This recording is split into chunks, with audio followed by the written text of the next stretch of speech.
Everything in the bakery that is sold here is locally sourced from all of those locations on the map.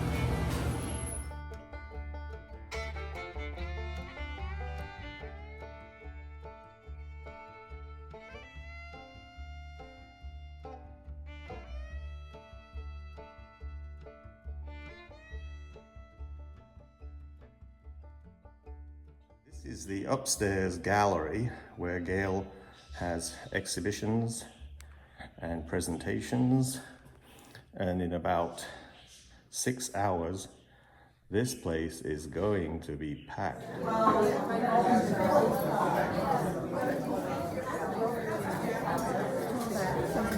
Two Spanish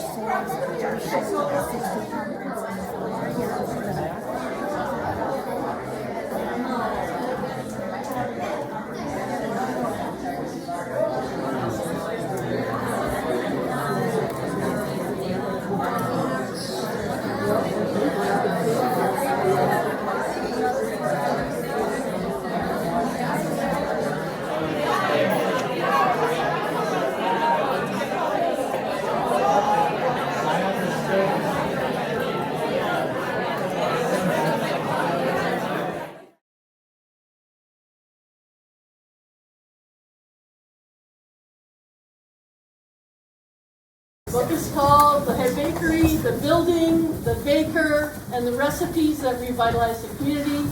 It's authored by Jane Morgan and Susan Ivany. I'm Angela Mumbercat, and I'm the nonfiction editor at Nimbus, and I had the honor of working with Jane and Susan and indirectly with Gail to bring this book into the world. Before we begin, please join me in acknowledging that we all live and work in Mi'kma'ki, the ancestral lands of the Mi'kmaq people. As a treaty person, I am committed to reconciliation, and as a descendant of settlers, I am grateful to be here. I'd like to start by thanking a few folks from Nimbus this evening, including our managing editor, Whitney Moran, owners Heather Bryan and Terry Lee Bulger, and our design, sales, and marketing teams. As ever, Nimbus is grateful to the Canada Council for the Arts and the province of Nova Scotia for supporting our publishing program. Tonight, we'll have a presentation by the authors, followed by a Q&A, so get your best questions ready, and afterward, there'll be some refreshments, and the authors and Gail will be available to sign your books and chat. There's no I also want to point out that many of the people whose voices play a major part in this oral history are here, and many of them are wearing boutonnieres, so you can identify them. And some of these folks may also be willing to autograph your books, but I think only if you ask nicely. But first, I'd like to introduce the woman of the hour, the reason the book was written, and whose story is told in these pages. Please welcome Gail Watson.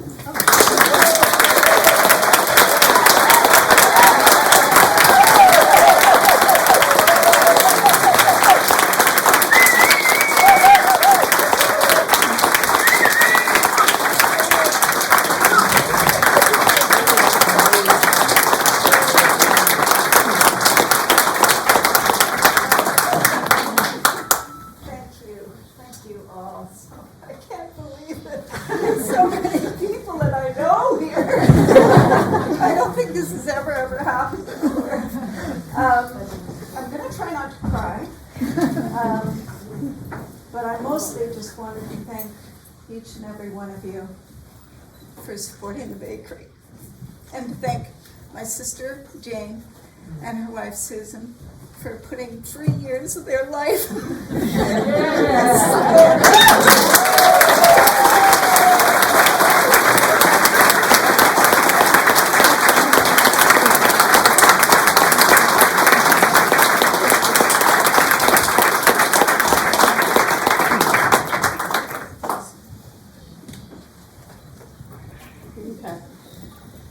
Well, I think it's fair to say that the Lahave Bakery is an institution, and I think, in fact, I'd suggest there are very few Nova Scotians who have driven down this road and not stopped in here at least once or twice, and for most, probably many times, and not to mention the countless people from all around the world who have visited.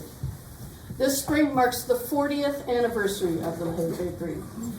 40 years is a long time to do anything, let alone baking bread, and to do it while you're raising a family and renovating a building.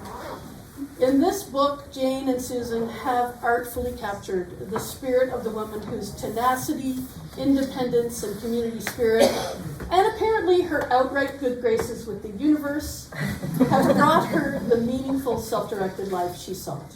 This book could have been called Gail Watson, Miracle Worker. Perhaps that would have been a different book.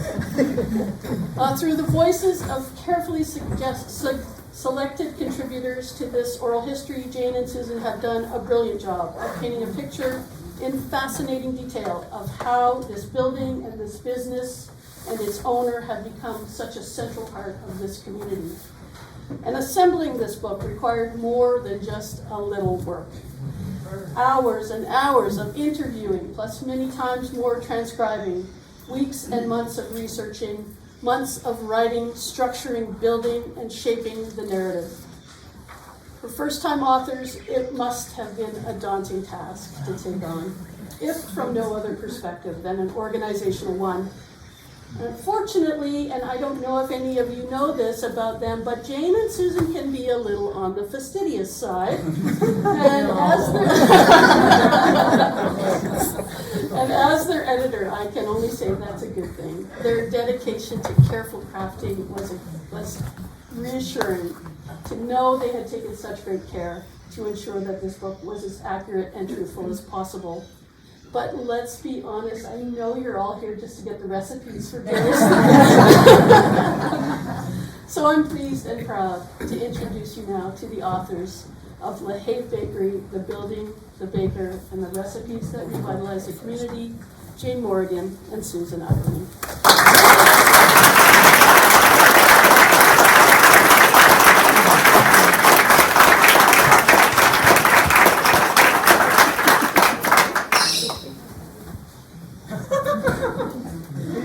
They look the same. So we have a little presentation for you. I'm going to do some, I being Jane, and Susan's going to do some. That's mine. This is how we work. Team effort. All right, I'm not used to this. But I just don't want to stand behind you. Is that okay with everybody? Mike, stand, I want to stand. All right, it is so wonderful to see so many people come out. Just thrilling for us. And it surely is a testament to the success and affection that the Lahave Bakery has earned over these many years of hard work and high standards of excellence. We know and feel the energy of this building, how special it is in its mature and stately character, how that energy has been a true and steady influence on everything that has happened within it and outside of it during the last 123 years since it was built. We also know and feel the particular special energy of the proprietor, Gail Watson. And you all do too, obviously. And of the teamwork of all the shopkeepers, bakers, and other staff over a period of almost 40 years who have made the Lahave Bakery the jewel in the estuary of the Lahave River. We set out to document the story of the Lahave Bakery because it was high time to do it. We are proud of our book, and we feel privileged to have had the opportunity. We've done our best to do justice to its spirit and its reputation. And we did it for Gail.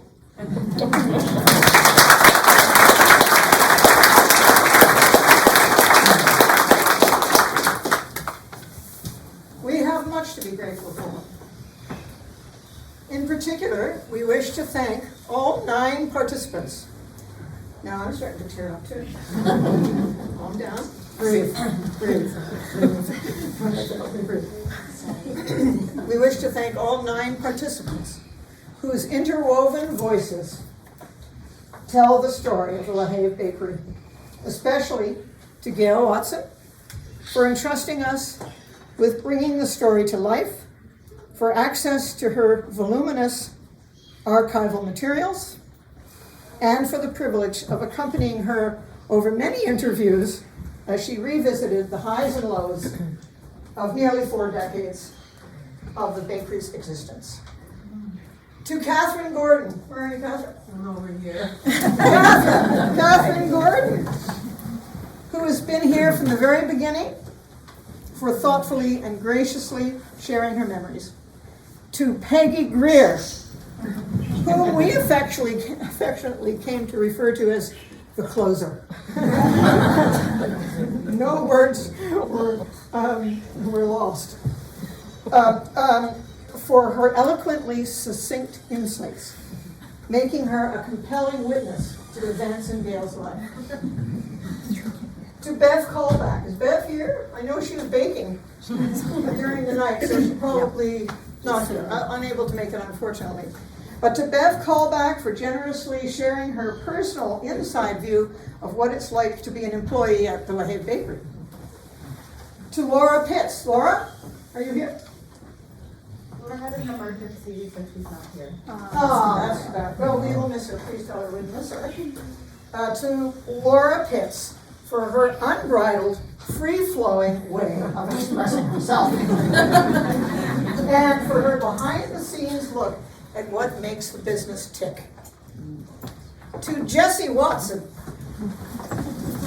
for his particular view of the bakery through vivid childhood memories and his ongoing connection to the building.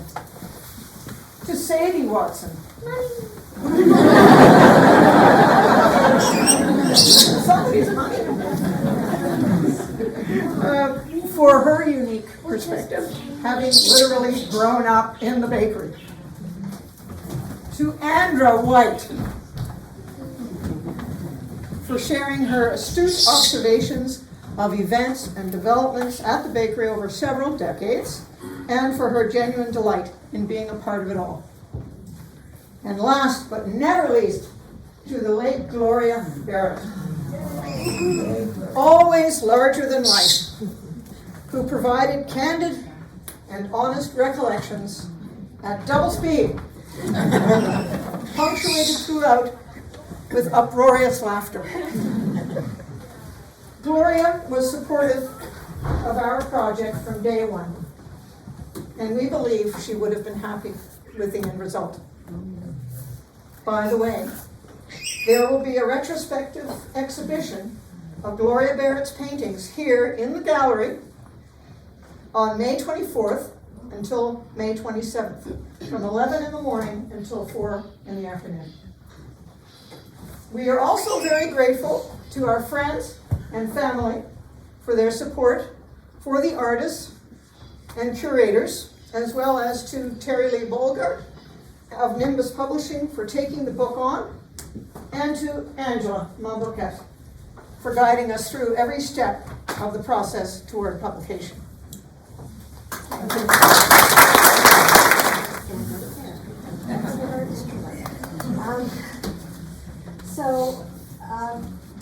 Jane and Gail had been talking about writing the story of the Lahave Bakery as far back as 2007. Their idea at the time was for a cookbook. It was going to be made up of recipes interspersed with stories about the Lahave Bakery. They were really excited at the prospect, but then the busyness of their lives got in the way, and the idea went on the back burner. They talked about it from time to time, but that's where it stayed. Until January of 19, oh my God, it just feels like a century. Get it in your head. By this time, Jane and I were both retired, and Jane was really ready to make this book happen. She really wanted it to happen. And Gail was ready too. But Gail didn't want to be the only voice in the book. She didn't want to be the only person telling the story. So Jane came up with the idea of, not just interviewing Gail, but maybe interviewing some other folks too, who have a connection to the bakery over time and in different ways. And so in order to make this 14-year longing that they had more possible, I offered to transcribe. Don't do that.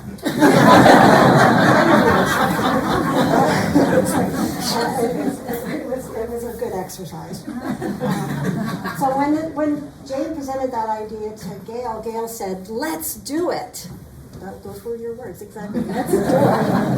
And the time was right for Gail, and it was right for us. And the bakery was fast approaching its 40th year, so it was definitely time. So Jane and I, we became the ones fortunate enough to be entrusted with committing the story of the Lahave Bakery and the Lahave Up for this building to print. And so that was definitely an honor for us. So creating the book has been an intense process, and it was over 3 years in the making. And I know that Angela touched on some of the things that we did. From the start, we did envision that it would have 4 components: a history component, the story of the bakery, images, and some recipes. So that we had that in our mind. That being said, we took the project on in an absolute, complete state of naivete. I want to tell you, we were naive. Fortunately, things moved along, and we were able to accomplish it in an extraordinary state of teamwork. So we're really lucky for that. Gail has been with us every step of the way. She served as a consultant throughout the whole process, reviewing each chapter for chronology and accuracy. She provided the archival materials, and then, of course, the recipes. During the first year, Jane made many visits to the South Shore, tape recorder in hand, and as she mentioned, we mentioned in the introduction, there was wine. And I did not have wine when I was transcribing, a little bit of an imbalance there. So she interviewed a lot of folks, I transcribed the interviews, and then we spent a lot of time mulling, talking about what we were going to do, how the project was going to unfold, what it was going to look like, trying to get ourselves ready for the next step.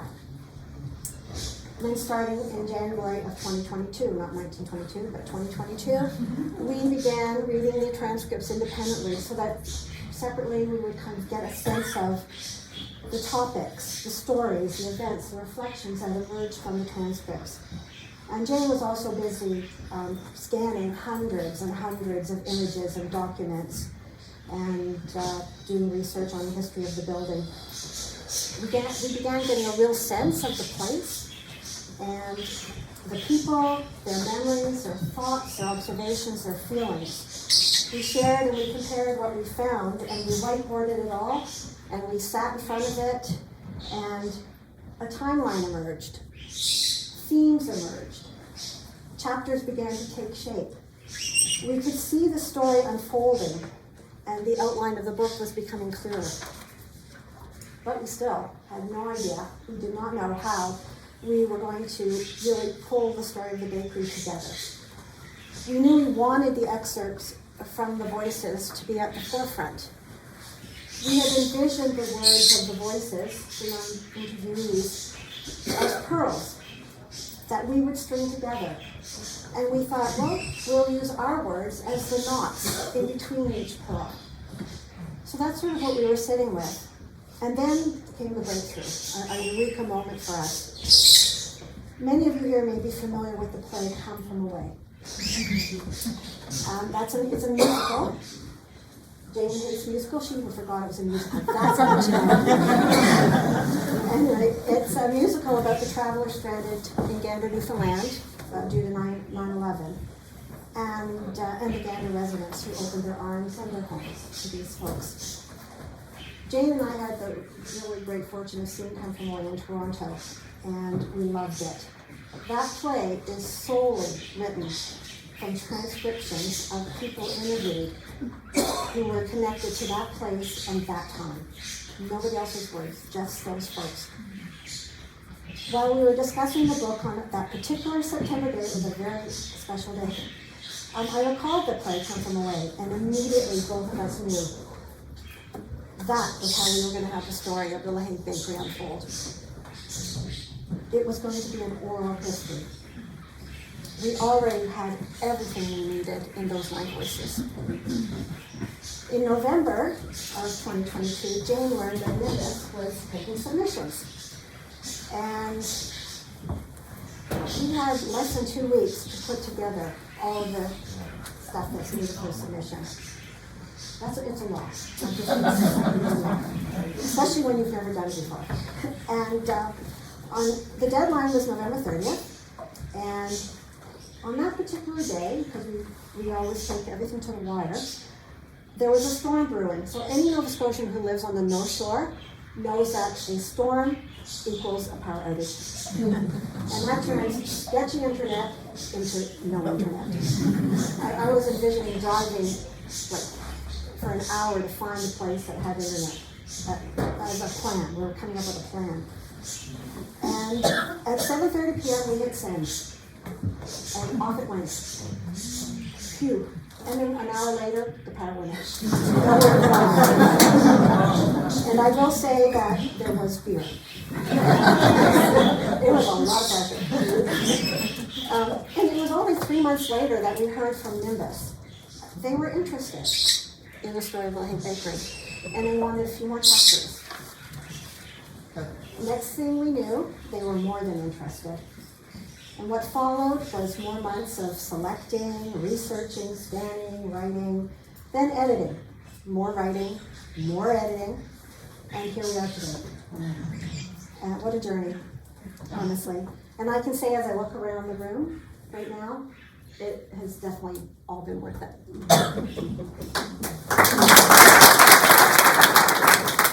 Thank you both very much, Jim. Not finished, not finished. No, she's not done. They're tag team. We didn't tell you that. Sorry, we didn't do a very good job letting you know how we were doing. Next time.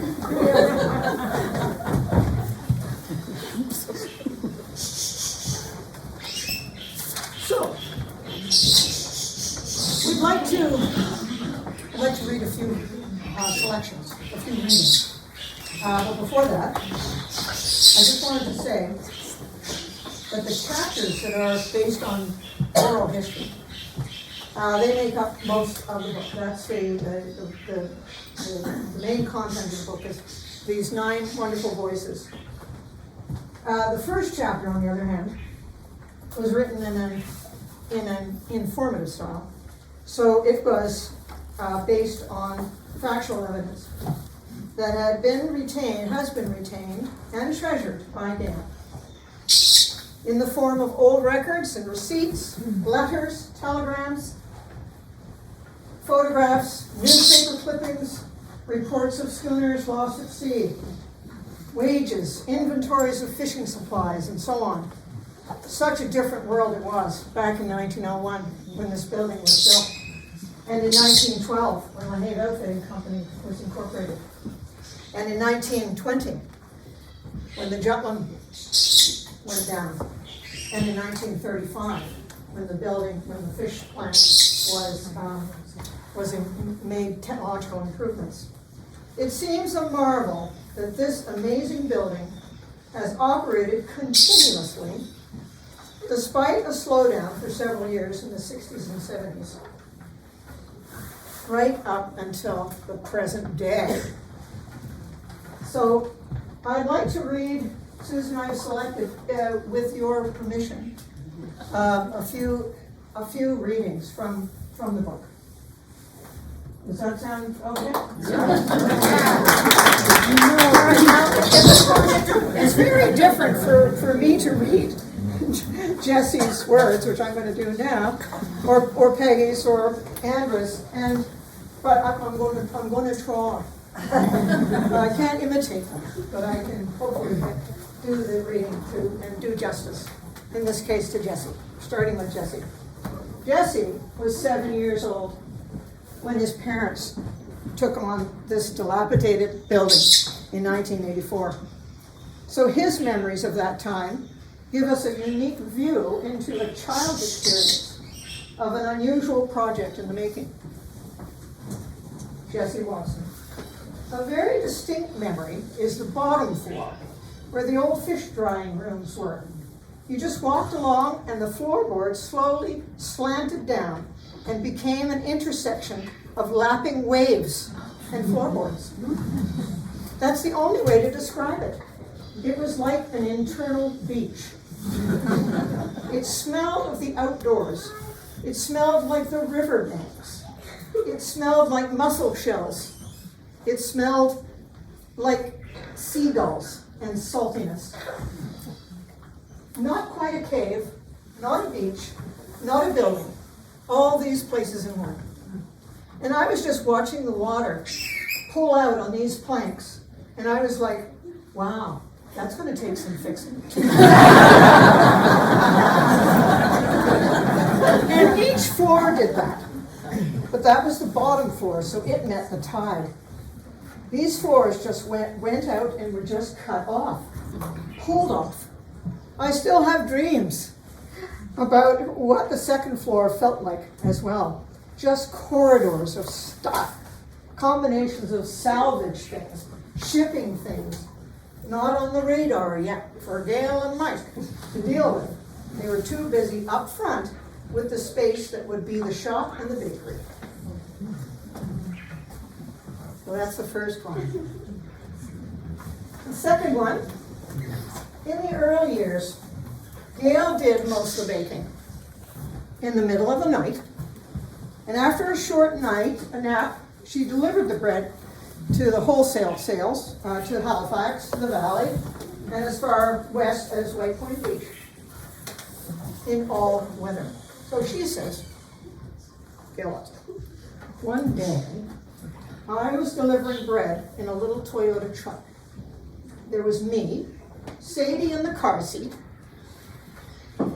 and Jessie next to her. Jessie was about 9, and Sadie about 3 years old. It was winter. We'd finished delivering in Lunenburg, and the withrowed baskets were all piled in the back of the truck. We were on our way home, and suddenly I noticed that the children didn't have their seatbelts on. I barked at Jessie to put Sadie's seatbelt on because the roads were slippery. He put her seatbelt on and locked himself in. We went around the next corner, and there, sliding toward us, was an oil truck. I couldn't get out of its way, so I drove off the road, and the truck tumbled. We ended up upside down, all of us hanging like possums in the truck, and the truck was completely smashed. We could see, upside down, the driver of the oil truck running towards us. I could tell he was terrified he'd just killed us. He ran over and down into the ditch and opened the truck door. He released Jessie first, and Jessie fell into his arms. I'll never forget, because Jessie, at that age, was so embarrassed to be carried like that. He got us out, and we were all fine. Amazing. He called the tow truck, and the tow truck pulled this crushed vehicle out, and the withrowed baskets had survived in the back. They'd been rolled over, the truck had rolled over them, and still they survived. Anyway, what are we going to do? It's our only vehicle. It's winter, it's getting dark. I got in and turned the ignition, and it worked. I got the children back in the crushed cab of this crumpled truck, and we drove, all squished up, to Normie Vino's, which is near Pleasantville. All the way there, Sadie was saying, "Don't quash, Gail! Don't quash!" I think maybe we'll leave that one there, and I'll go on to the next one. Okay, the story behind the birth of the bookstore. Lahave River Books is told through the voice of Andra White. It shows us an example of the unconventional business approach Gail often uses to accomplish something that she really wants to do. So this is Andra White telling us. one day in 2015, Gail and I were talking upstairs in the office. Gail said, I was thinking about opening a bookstore. What do you think? I was like, oh, I was just so excited. We both love books and we always talked about books. I said, that's a great idea, just a wonderful idea. She had thought about partnering up with Ron Tom, who used to own Sager's bookstore in Bridgewater. That was such a loss to the community. Gail said, I'm going to talk to Ron. And I said, yeah. She got right on the phone and called him. She met with him over coffee at the shop. Afterward, Gail came upstairs and said, Ron said no. I said, oh, that's so disappointing. That was such a great idea. And she said, well, would you like to open a bookstore with me? I said, what? You have no experience with anything like that? No experience running a business? I have no money. I have nothing. Gail said, well, let's not worry about anything like that. Would you? And I said, yeah. It was like a dream. Gail had such vision. She could exactly say how it all was going to be. She saw it right away. Thank you, Andrew. Are you good with another one? Yeah. Are you good over here? Okay. So to describe Gail Watson's business acumen as unconventional barely scratches the surface. Every aspect of her business is personal to her. Gail Watson.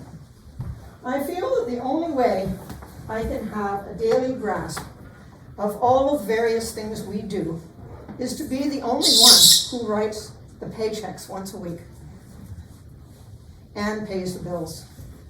It's a good practice because every time I write a person's name, I think about that person. How important they are. How is it going with them? The work that they do. What they bring in personality and skills. What they need. What part they play in the working of the bakery. It's a reminder, physically writing out the checks. It reminds me about how much money we're spending. I can recognize really easily, because of that, if something is off. It's very basic, but it works. It works for me. And I have one more, if I may share one more. The Lahave Bakery, as an employer, has been working hard to raise wages and support staff as much as possible over the years. As manager, Laura Pitt said, quote, so we're looking at how we're going to make more money so we can give those staff members who are amazing more money. And then you're getting closer and closer and closer. And you're like, okay, we're almost there. Then you start thinking, of course, bigger.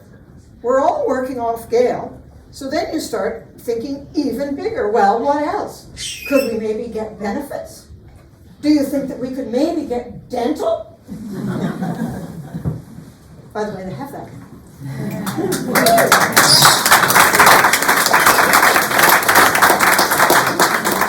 And then you're like, how much more money will we have to make to do this? Could we be a small business in rural Nova Scotia who pays benefits? Hopefully. That's what we want. That's our goal. Because it's not about making a whole bunch of money to sit on a pile of money.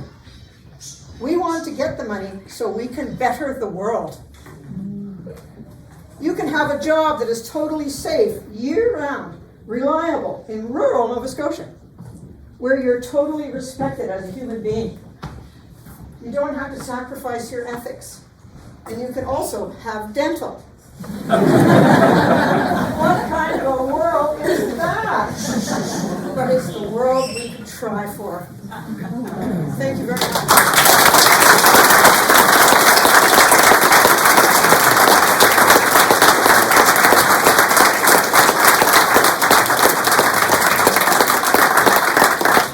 Thank you, Jane. Okay, we're going to open the floor up to your questions now. I also wanted to invite, if any of you here are wearing hidden ears and were voices in the book, you're welcome to come up here, if you like, now, and open yourself to questions. You don't have to, no obligation, but if you want to, please do that, okay? Oh, Andrew's gonna get it. Yeah, Sadie. Or you can just find a big mirror and point at it. Yeah, come on up. Great, great, Awesome. great.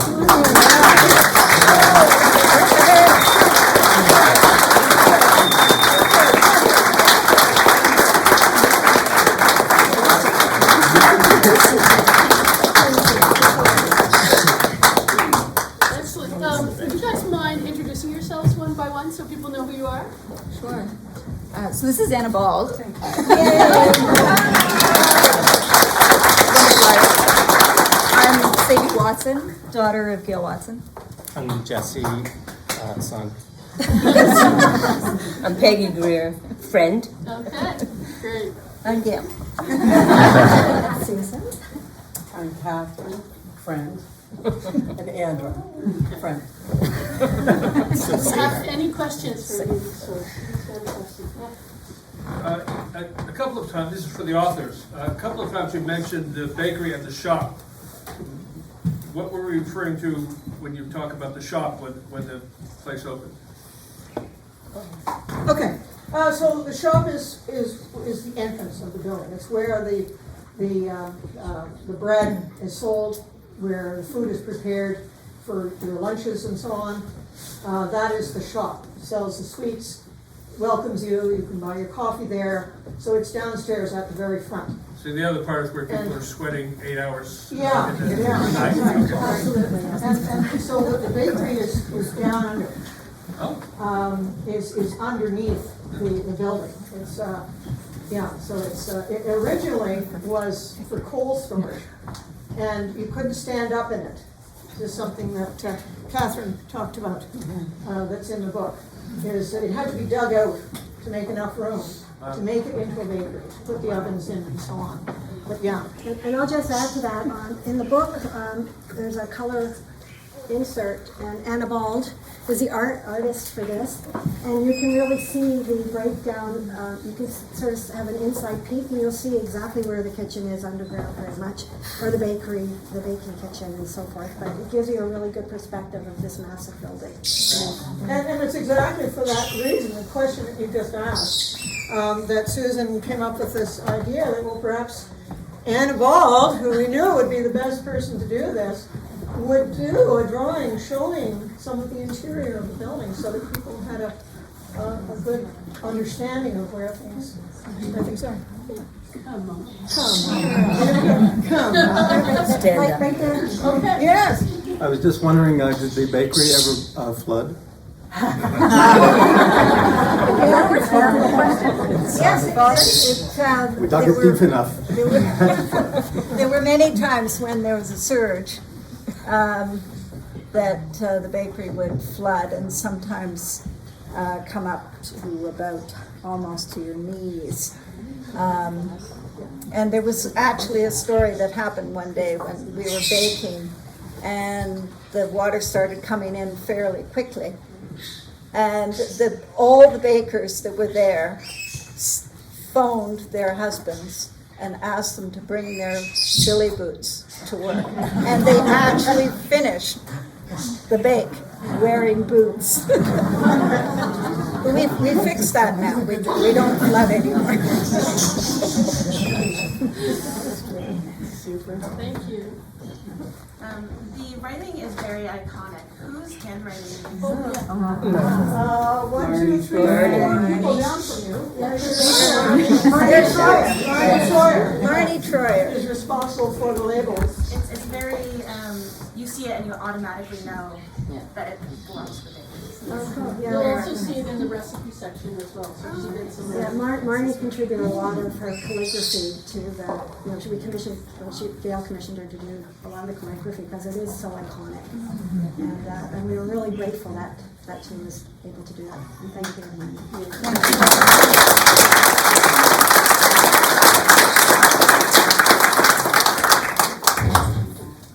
Any other questions? Hello? Oh, we're here. I was really fascinated about the bakery on the boat. So I was wondering if we could learn a little bit more about that. Who said that?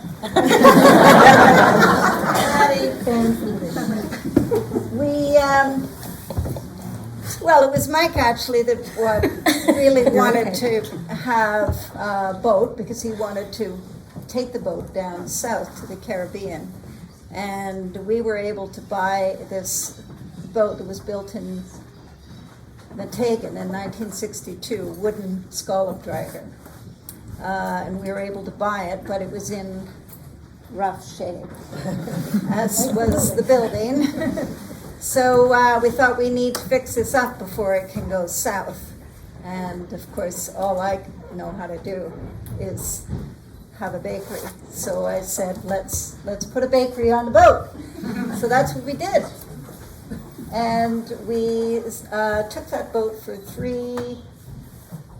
5 to 6 month seasons, all over the Maritimes and also to Newfoundland on the third year. So 95, 96, and 97 were the boat years. And Gail, you have quite a story about Storm from those years. Oh, yes. Storm, the little dog. Yeah. Would you like It's in the book.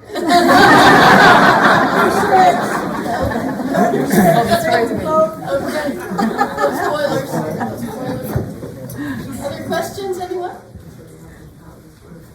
I have something I'd like to say. Okay. I think Mike should get some acknowledgement for resurrecting the building. Yeah. Because it was really gone.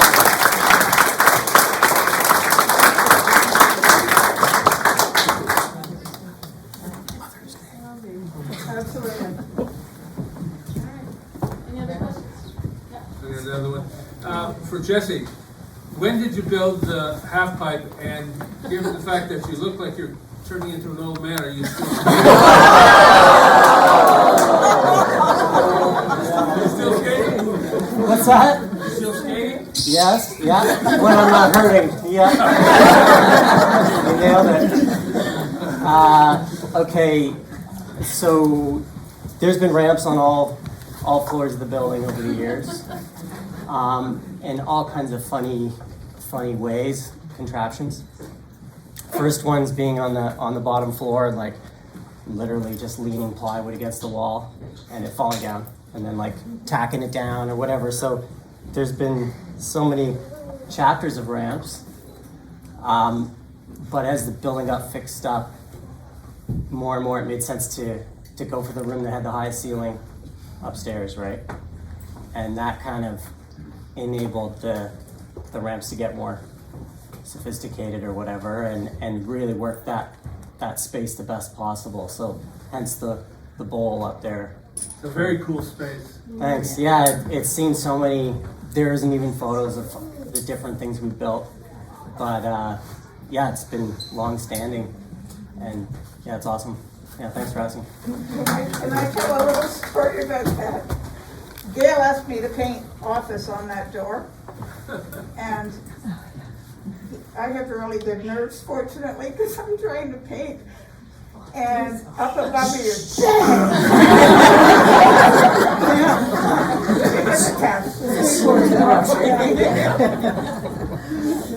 I believe it. Yeah. Yeah, I was going to ask about the noise factor there. Yeah, thundering for sure. Yeah. But it's insulated now. They put insulation in this ceiling to help, right? I mean, it goes right through the post down into the bookstore. It's a But nice try. I often wonder what the birds make of it. You know, it's like storming. Yeah, Again, a I don't lot. know what they think. Well, they get used to it. Oh, they, yeah.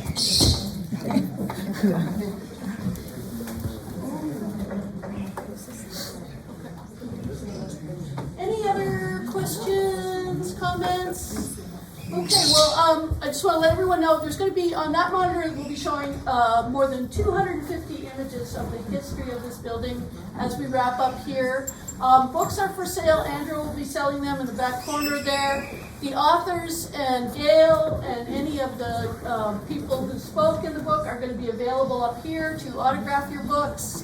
And I just want to say thank you so much, everyone, for coming. And congratulations, Jane and Susan and Gail.